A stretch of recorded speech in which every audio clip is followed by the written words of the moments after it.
ஆனா இப்ப பாத்தீங்கன்னா மாற்றுறதுக்கான மக்கள் மாநாடு சொல்லிட்டு அண்ணா வந்து ஒரு போன வாரத்தில் நடத்த முடிச்சாரு. மிகப்பெரிய மாநாடு இருந்துச்சு. இந்த மாநாட்டை பார்த்து மக்களால சரிதான் உங்ககிட்ட யாருன்னா வந்து பேசினாங்களா? மக்களா பொதுமக்கள் நிறைய பேர் வந்து பொதுமக்களும் பேசினாங்க. தொழிற்சாலையில் வேலை செய்யறேன், அங்கேயும் நிறைய வேலை செய்யறவங்களும் என் கூட கலந்து பேசினாங்க. இப்படி ஒரு கூட்டம் வரும்னு யாருமே எதிர்பார்க்கல. எல்லாமே பிரமிச்சு போனாங்க. எப்படி இவ்வளவு பேர் வந்தாங்க அண்ணனுக்குன்னு கேட்கும்போது சொன்ன ஒரே பதில் தான், உண்மையா இருக்கிற நம்ம சொந்தங்கள் கண்டிப்பா இந்த மாநாட்டுக்கு வந்தே தீருன்னு பல நாடுகள்ல இருந்து பல மாநிலங்கள்ல இருந்து நம்ம தமிழ் சொந்தங்கள் வந்து பெருந்திரளாக கலந்து கொண்டாங்க. இதான் உண்மையான விஷயம். அண்ணனோட ஒரு வார்த்தைக்கு இப்ப பாத்தீங்கன்னா இப்ப அண்ணன் எடுத்துக்க திட்டங்கள் எல்லாமே சரிதான். அந்த திட்டங்கள் வந்து நிறைய இதுல வந்து திமுக வந்து நடைமுறையில செயல்படுத்துது.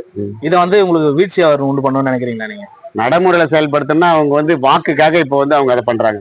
நம்ம வாக்குக்காக பண்ணல, நிரந்தரமான தீர்வு நாம கொண்டு வந்துக்கிறது. நிரந்தரமான தீர்வு நம்ம தகுதிக்கேற்ற வேலை, அதை கொண்டு பெருமை மிக்க வாழ்வு அது மாரி நம்ம நிரந்தரமான தீர்வு அண்ணன் கொண்டாரு.